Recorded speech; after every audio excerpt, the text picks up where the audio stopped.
Life is full of work and stress. Parenting can be a mess. Being a woman is hard enough without adding on that extra stuff. We'll cover topics of every kind. Helpful resources we will find. We'll even drink a bottle of wine. Join us. It will be a real good time. Hi, I'm Amanda. And I'm Nikki. And welcome to Working Mom's Whine, where we drink a bottle of wine and whine about our crazy, stressful working mom lives. But we also try to find some resources and things we can pull together that will help you and help us at the same time. Yep, but this week it's mostly whining. Mm-hmm. We've got a lot to whine about. That's right. So this wine is Cask and Barrel Rack House Red Blend, and it was aged in bourbon barrels. Whoop, Amanda's favorite. Yay. So this is the 2021 Lodi, California. If that's not how you say it, don't come for me. It says Kentucky has a long-standing tradition of aging bourbon barrels in a 9-story rack house, thus the name. This technique allows temperature and moisture levels of the barrels to vary relative to the height of each barrel's storage. So the red blend takes advantage of that tradition by aging the robust red blend in those barrels for 3 months, which adds a distinct American oak char flavor to an already fruit-forward wine. So it's a fruit-forward wine, but then they age it in the barrel to give it kind of an oak finish. So I say the oak finish makes a lot of sense after I swallowed and felt the aftertaste come through. Oh yeah, this absolutely. Yeah. And even when you smell it. Wow, that's really you do, when they are burning wood chips. Mm-hmm. It's like that smell is now in my mouth. And not in a bad way. But it is very... It's strong. Yeah, very strong. Is it strong? 14.8, yeah. 14.8, okay. Yeah. And we have on display our Eclipse safe glasses. So some crazy pants people are traveling to where all the supplies are going to run out. I don't know what you're talking about. To watch it. My hope is that the real aficionados are all going to Texas and stuff. But I was talking to someone at work, and there is a town about an hour away from the one we're actually going to. So I had two choices. I could go to this one town or another one that was smaller and about an hour further from that one. Mm-hmm. And we picked the smaller one in hopes that it's less of a crowd, but we will see.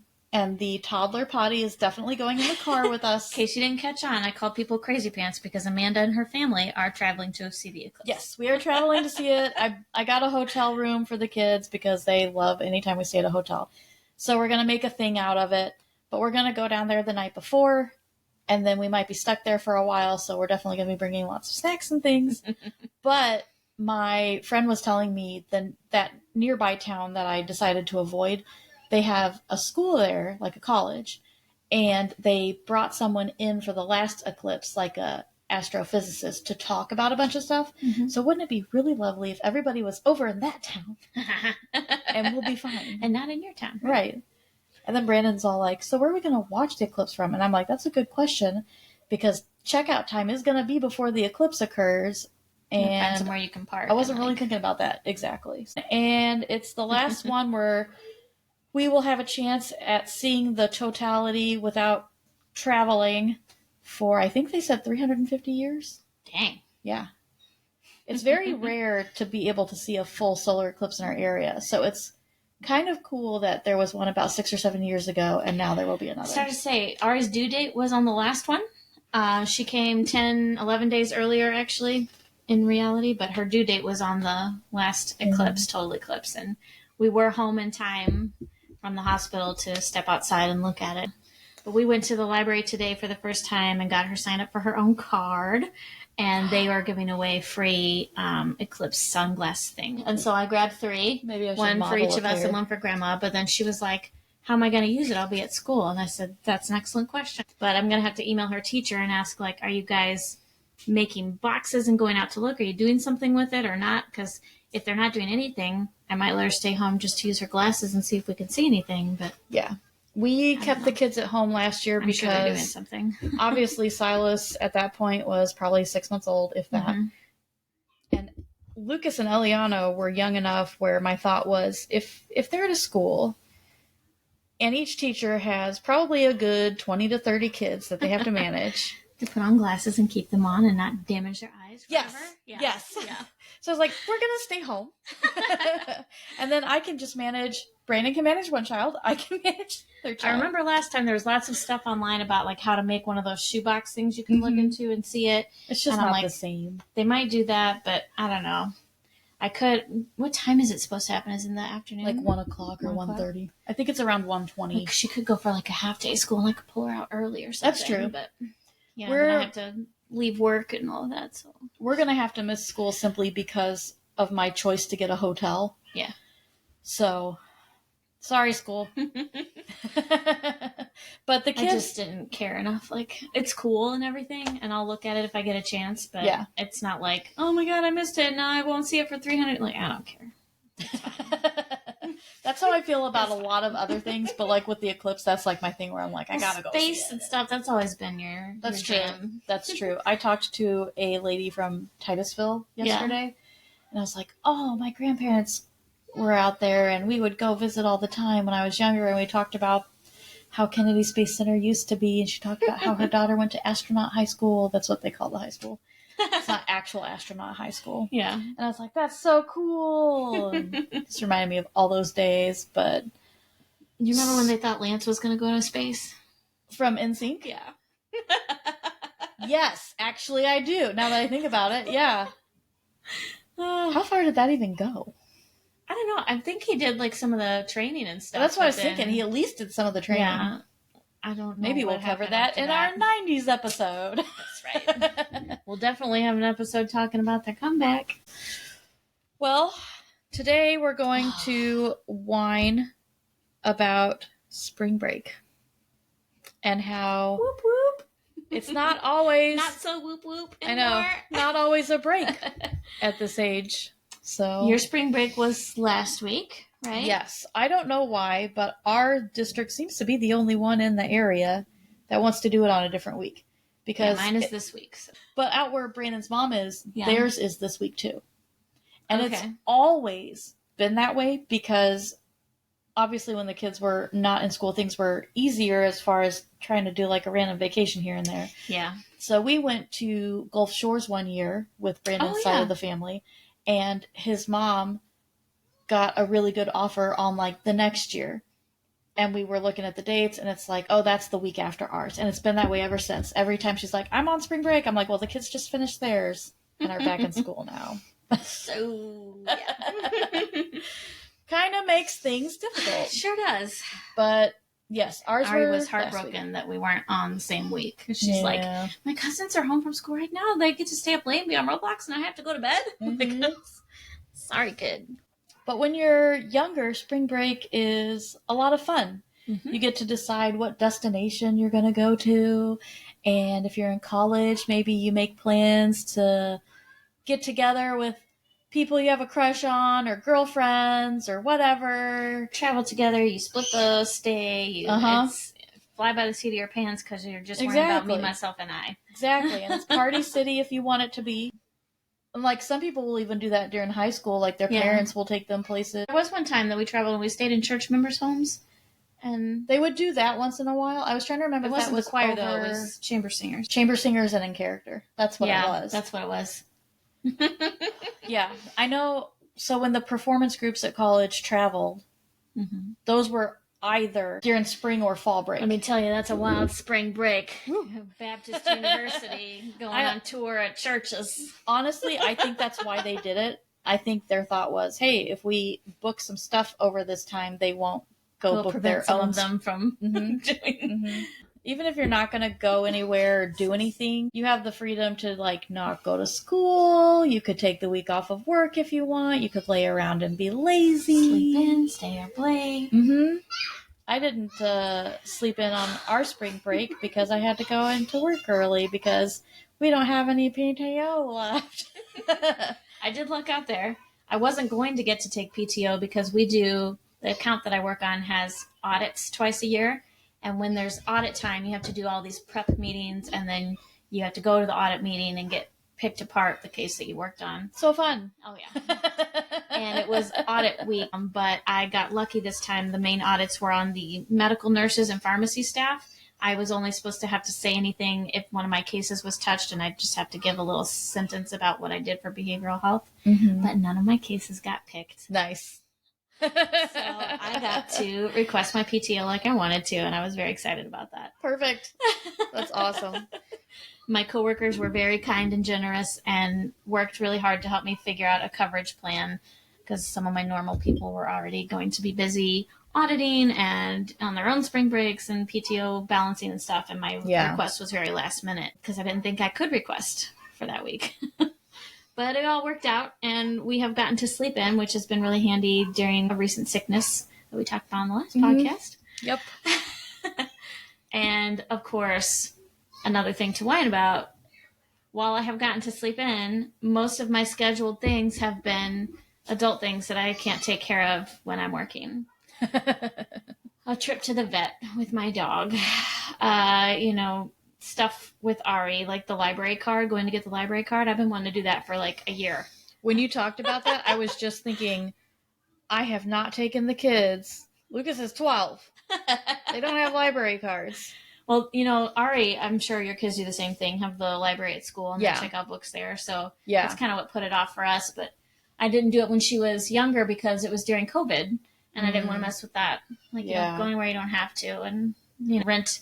She has an iPad and a Kindle Fire, and we would use the Libby and the Hoopla apps and get the e-digital books and stuff. So she kind of used the library before then, but and then, tomorrow I have to go for an oil change, and, and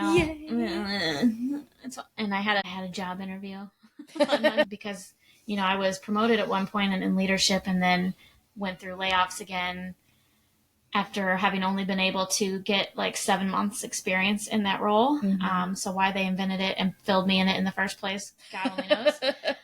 But since the layoff, I've been trying to go back up to the job grade level I was at. And I have applied for at least 5, maybe 6 positions. And I haven't even been interviewed for one of them. Like, I get the rejection letter auto, and I'm like, I've been a great employee for almost 10 years. I've never been written up. I've done nothing but exceed my metrics and have wonderful yearly reviews, and people think very highly of me that work with me. And a lot of these are suggested to you by other people. Yes. They're jobs that are sent to me like, hey, we thought of you, or hey, did you see this? And, and I can't even get through the HR round. Yep. So, you got to go where you're valued, and I'm obviously not valued at this company. So I know my immediate team values me, and I love you guys to death. But, life isn't stagnant, and neither should be your career. And I was listening to an interview the other day with Tori Dunlap, the financial feminist that we talked about in Financial February. I saw one interview with her and one interview with the chick who wrote How to Be Rich AF. Both were in interviews recently that said, this day and age, it's really hard for us to get out of the mindset of being at a place for your entire career. Like, you want to have company loyalty because that's what our parents had and their parents had, and you retired where you started working when you were lucky, and, right.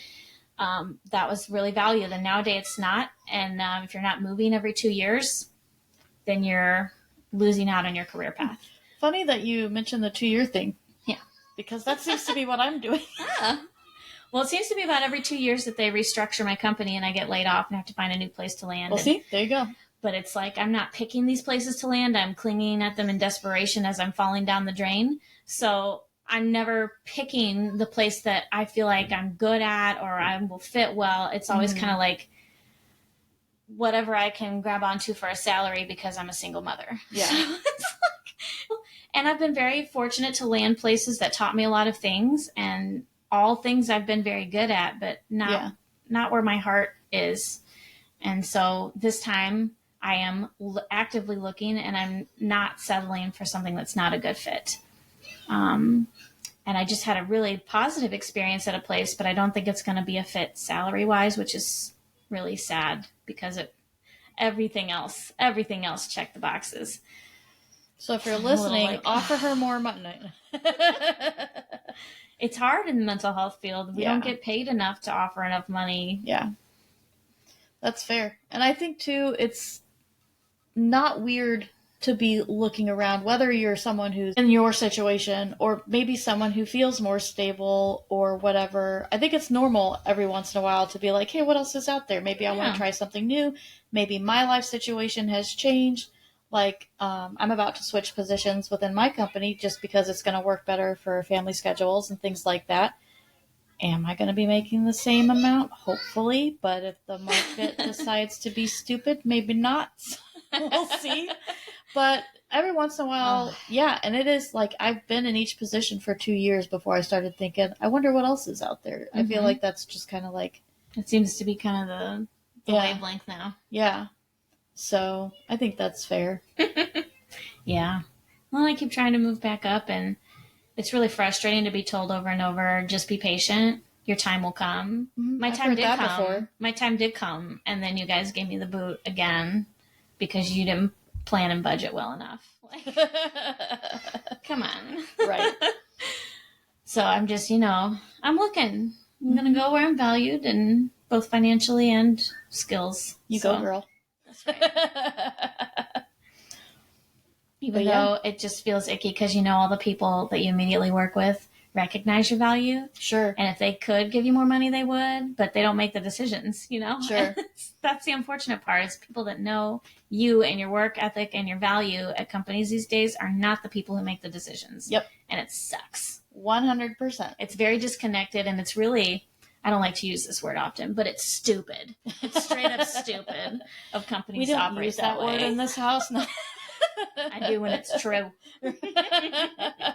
You end up doing all that stuff when you have free time. And when do we have free time? When we're supposed to be relaxing. All this built-in time so we don't burn out, and it doesn't get used that way when you're a working mom. Mm-hmm. I was telling my husband, I was telling my husband that we were going to cover this topic, and he had a great suggestion. He said spring break should be like universe-wide, basically. Like it is a work thing too. Like federal holiday, spring break week, everybody gets to be off. That's right. It's like a national holiday. It's just one of those things where, and I'm not out of PTO because we were having fun and relaxing. Yeah, I'm not out of it because we were abusing it. That's what I was looking for. We had a lot of very poorly timed illnesses, and then we went into the holidays, and we had a lot of family events to attend, and we work a job that, while it has a lot of flexibility, requires specific things around how late you work on certain nights and how many weekend hours you work. And when all of your holiday stuff happens on weekends, because that's when people are off of school and work, guess who ends up using all their PTO? Mm-hmm. So we were in a situation where we had to go to work, and thank goodness we have a grandma who lives close enough that we could be like, hey kids, go play on grandma's hobby farm. That's where Ari went during my job interview. Mm-hmm. But that's one of the things I'm going to like about the new position I'm getting is I'm not going to have to work weekends anymore. If I want to, I can, but I don't have to. I was telling the kids about that earlier today when we were setting out all the Easter egg stuff to dye, and they were super excited about it. And I'm like, yeah, we're actually going to be able to go do things now or just hang around the house all weekend or whatever. Oh, we were going to talk about tourism in Miami. Oh, yeah. How did that go after their little Super Bowl commercial about don't come here? We don't want you. So we're breaking up with you. If any of you have not seen it, although I'd be very surprised in this day and age if you didn't see it after the Super Bowl, even if you didn't see it during, they had a really interesting advertisement. Yeah, Miami was breaking up with you. And they were like, listen, we don't want you to come here. We're serious. We mean it. And because we mean it, we're going to do $100 parking spots and this and that and curfews and whatever else. And so we were thinking it would be very interesting to see if that did have an effect on spring break. Although I guess one spring break is happening this week. Yeah. I think the Disney vloggers talk about how they basically plan for like 2 months to be spring breakers because it happens so differently throughout I think they said that in Gulf Shores too when we were in the grocery store. Yeah. So far it hasn't been bad until this week, and that's when Florida got crazy at the theme parks anyway. Haven't. But it was a really interesting way for them to say, hey, we're kind of tired of you guys coming in here and wrecking the place, and if you can't be respectful and responsible, it's not worth the tourist income for you to come in here and destroy everything. They're doing $100 parking. Yes. DUI checkpoints, curfews, I'm trying to see if they talk about what the effect was or if it's happened yet. But I feel like have to Daytona Google Beach it. was like always the place you hear about when you hear the spring break horror stories. In recent years, Miami Beach has implemented emergency curfews during spring break to control what's been described as chaos. While the pandemic slowed things down, spring soldiered on in the area in 2021, with more than 1,000 arrests being made among partiers. 2 shootings injured 5 people in 2022. Last year, it conducted over 488 arrests, impounded 105 firearms, and issued 7,190 traffic citations between February 27th and March 27th. Wow. Dang. Yeah, I'm interested to see how this campaign of theirs affected their tourism. Like, did they actually keep spring breakers away? Probably not. But right. What were the results of this, and are they going to do it every year? Because I think it's fascinating, and I loved it. I loved every second of it. Yeah, people are going to come out here and act a fool. They're going to pay for it. Right. And I think that's appropriate. Yeah. Natural consequences. If they had come down harder well, in the past. Really natural, but... So one of the biggest events in Japan at Shibuya Crossing in Tokyo. Disney, right? No. Yeah, right. They have a big Halloween gathering, and it's never been like an official thing. People just go out into Tokyo in costume, and then everyone stops in the streets and starts hanging out with their friends, and then before you know, you've got this huge gathering, and now it's become a tradition. But they are having issues with there's too many people, and sometimes you have crowd control issues. Sometimes they get rowdy and knock things over and this and that. And so they have also been attempting to like ban Halloween in the same way that Miami is trying to ban spring break.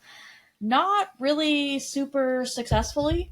Like they will have a lot of police out and they can like guide the crowds and things like that, but people still show up.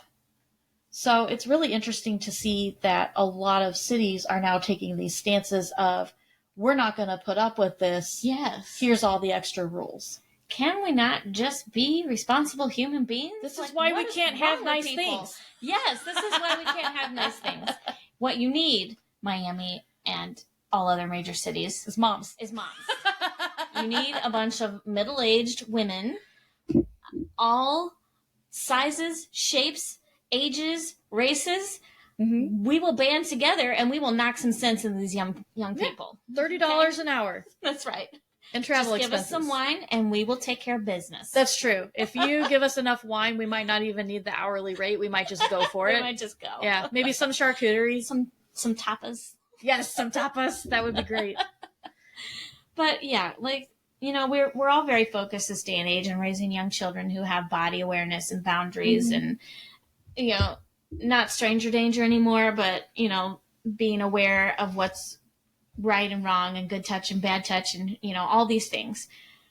We also now need to implement teaching people how to behave in society. Yeah, that would be great. Don't throw your trash on the ground. Mm-hmm. Don't talk to people you don't know and call them names. Don't argue with people that you don't know. If they're doing something bad and you want to interrupt that, that's one thing.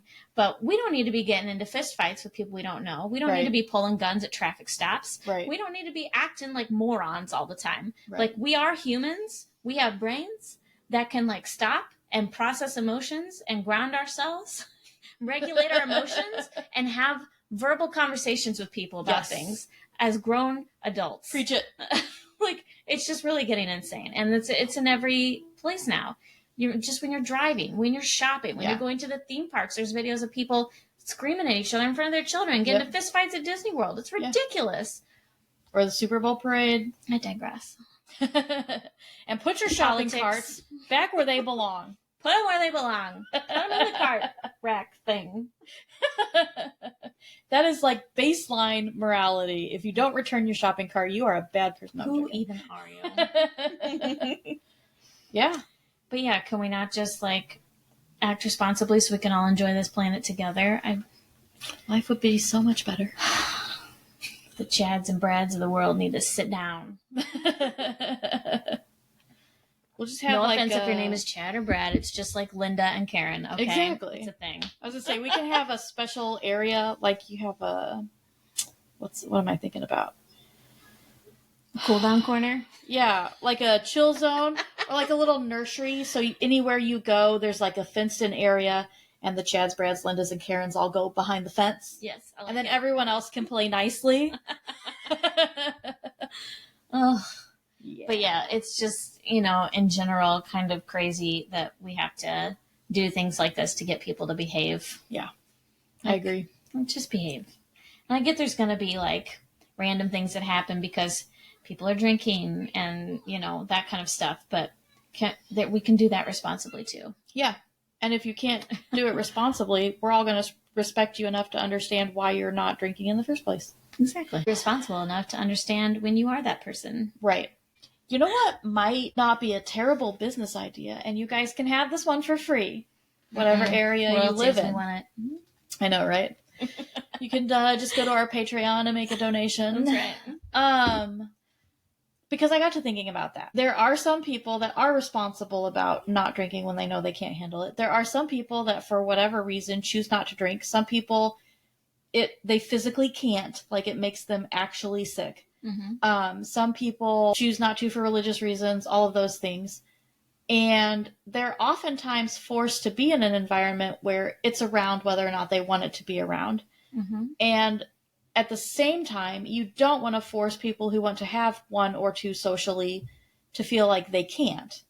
So maybe it wouldn't be a terrible idea to have like special places, special events, special businesses where there were times where it was like, hey, we're going to do like the mocktail thing, or this is going to be like a drink-free happy hour, or whatever spring break event they want to do, where going into this particular thing, whether or not you are a drinker outside, if you participate in this event, this particular thing is going to be alcohol-free. Mm-hmm. And then that way the people who don't choose to partake or are trying to be responsible and not partake can still have some fun, interesting activities to do too. Yeah. Yeah, it would be nice if there were events and things planned specifically with that in mind. And, because everybody wants to have fun and have a good time. And there are some people that choose not to drink. There are some people who can't, like medically. Right. There are some people who have mental health and substance use issues, or that runs in their family and they're trying to avoid that becoming them. All of the above. But you're right. Anywhere you go, like you go out to dinner and you're confronted with it. Like you can't even eat at a restaurant without that being an option. And not that everyone should cater to one particular group and always be one way or the other, but can't we offer a variety of both? Yeah, like have options. Yeah. Spring break doesn't have to be a wild party time. It can just be a relaxing beach vacation without all the beer. Exactly. There is a lounge down on Main Street that is called like the Mocktail Lounge or something like that. And they specialize in mocktails, and it's like, obviously it's a really happening spot for people who are currently pregnant, things like that. But I've always wanted to go down there and just like try the different mocktails. Like that would be really fun. We should do that one time. Maybe we should do that one time, and maybe we should record a little bit of it. I bet they would be cool with that, actually, because it's probably a smaller establishment based on like that whole area. So we could probably find like a little corner to sit in and do some recording, and then we could promote the business. I like it. So, we just got out of Mickey Mouse March. So, I mean, not that puts Disney on my brain, because Disney is always on my brain all the time. I mean, we laugh and we joke, but it's for real. It is on her brain quite a bit. When I'm working, a lot of times TikTok is open on my phone in front of my screen, and I'm watching people live stream being at Disney World just to watch them walk around. If I come into her house because we're trying to kill time, all my oldest is in youth group. Usually Disney stuff is on YouTube on the screen. Watching Disney movies, watching YouTube vloggers, watching people Disney live movies. stream on my phone. I used to have the app that played the music that plays in Disney World where you walk around. Nice. And I would just play it on my phone. But yeah, I mean, I'm obsessed. So I've been watching the Disney vloggers all at spring break this week. And that's not fair. Was watching Kyle Palo today and watched him discover something that appears to be a little bit of an unknown tip or trick. So when you're going and it's really busy crowds for spring break, he arrived at the Transportation and Ticket Center, which is where you park and then you get on the monorail or the ferry boat or the buses to go to whatever park. If you're like not staying on a resort or something. So he got there, and he usually goes between the ferry boat and the monorail, but he's looking at the two lines and he's like, this is insane. Like, I'm going to be in this line forever just trying to get to the park. Right. And he turned and looked at the buses and he was like, you can't see the buses from where you're standing.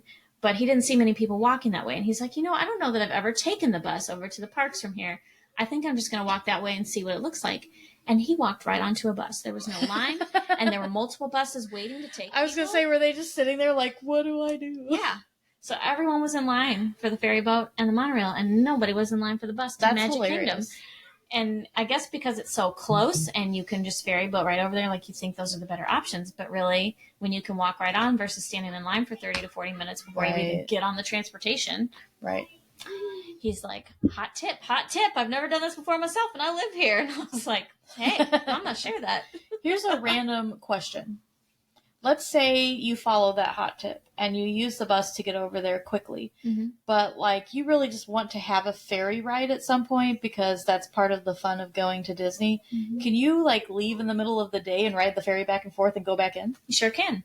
Because your ticket is on your card or your Magic Band, so you can leave the park, do whatever you want, and then scan back in. Gosh, we might do that next time. I even told Mom I would like to at some point leave and just ride the monorail because Ari's never been on it. And because we always take the Why have I never thought of that? But I was really thinking because, the Beauty and the Beast Lounge is at the Grand Floridian. So maybe on one of our Magic Kingdom days, because we're going to have more than one because I can't not, we'll get on the monorail and go over there and have a little treat and then go back. That's not a bad idea. I would like to see the Grand Floridian. This is the part where working moms whine about rapid fire questions. At least I whine. Because I can't ever come up with a good answer on the spot. Yes, I just read that off my phone because I haven't said it in a while, and I like the way I wrote it down. And they're never rapid fire either. We're both like, never. Gee, I don't know. That's a hard one. That's what she said. Worst meal you've ever made? Probably just like dried out pork chops and burnt vegetables. I don't do a lot of cooking, so there's not a whole lot of like really terrible. Yeah. But yeah, I'm sure I've dried out meat many a time. Which is pretty bad. Dried out chicken. Yeah. Ugh. Like you don't want to eat it. No. And then you put the leftovers in the fridge like you're going to be a responsible person, but you never touch them because they were already disgusting. There are a few things I've messed up throughout the years, but I think the one that stands out to me the most is I made real oatmeal for the kids one time, and I didn't sweeten it enough, and they didn't want to eat it. And I was like, you guys are going to eat it anyway. And I tried to force them to eat it, and they would not eat it. And even Brandon, God rest his soul, because I killed him after this. Just kidding. But even he was just like, maybe we shouldn't make the kids eat this. And I was like, okay, fine. But it was just like, it was the blandest thing I've ever made in my life. Like, I did try it, and I was like, yes, this is pretty bad. But at that point, it was like I had spent so much time on it that I was just kids like, can be so ridiculous about that stuff. Yeah. I gave Ari bubblegum flavored mouthwash the other day, and she acted like it was the worst tasting thing on the planet. I'm like, it tastes like bubblegum. It's bubblegum flavor. It's made for children. It's full of sugar, I'm sure. Like, it's probably not even real mouthwash. Probably not even really good for your teeth. Okay. If you guys don't know what the next question means, you're gonna have to go look this up. Oh God. Am I going to know what it means? Did you hear Laurel or Yanny? Laurel, 100%. And we both hear Laurel. 100%. What about the dress? What did you see initially? So, to me, it depended on which post was posting. The first time I saw it, it looked yellow and gold. Another time I saw it, it looked blue and black. Mm-hmm. But it depended on which post I was looking at, because I think people were messing with it. I think that's true. And it was a lighting, like an optical illusion. I always saw blue and black. It's very interesting though, and is a good lesson on perspective. Fair. All right, last question. Okay. How do you think you would fare in the Hunger Games? Poorly. I come right out. I'm gonna be one of those first kids to die around the cornucopia. I don't hunt. You're not even gonna make it into the game. No, I don't hunt or fish. I can't fight to save my life. But I've had this argument with people before. I don't want to. Even if it means saving my life, I don't want to kill another person. Mm-hmm. So I can't imagine. I'm sure if someone attacked me, instincts would kick in, and I would try to defend myself in some way. But I don't want to be the person who runs upstairs and grabs a gun to the intruder and kills them. I don't want to do that. What if you could passively win? Yes, if I could run away and hide Yeah. and stay hidden, maybe.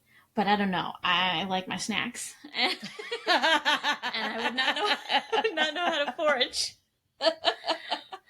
I would not be able I'd to get hunt. the munchies. I would not. I'd pick the poisonous berries. I'm sure. Yeah. Now, say I was a kid raised in a district who trained for those kinds of things, and were the careers or whatever. Right. Maybe. I might be a totally different person in that setting. Yeah. But if you put Nikki plop down in the Hunger Games, no, I'm not making it. It's just not happening. I used to think that the answer would be absolutely yes, but I've been in a couple situations where it wasn't even yet a real emergency, and like my natural response to those situations makes me severely doubt myself now. But I think if I was going to stand a chance, I think if it was me or someone else, I would be willing to take the shot, and I think I would be the person that hid, and then if like it's Fox face. Yeah, and in the Hunger Games, they announce it to the sky when people are dead from that day. Mm-hmm. So if you could keep track, you would know when there was 1 or 2 people left. You would, but you have to think about how they manipulate the area too. Yes. Like when they wanted Katniss to be flushed out, they set fire to the whole woods around her, and you can't hide from fire. So it's like you also still have to be able to run and survive. Yeah. In other ways. That's a fair point. It's not real nature because they're going, if they see that you're making for poor TV, they're going to sensationalize it up a bit. Yeah. Well, as always, thanks for joining us. Check us out on Instagram and YouTube and hopefully TikTok and Spotify. Like, subscribe, all the fun things, and we will see you next time. Bye.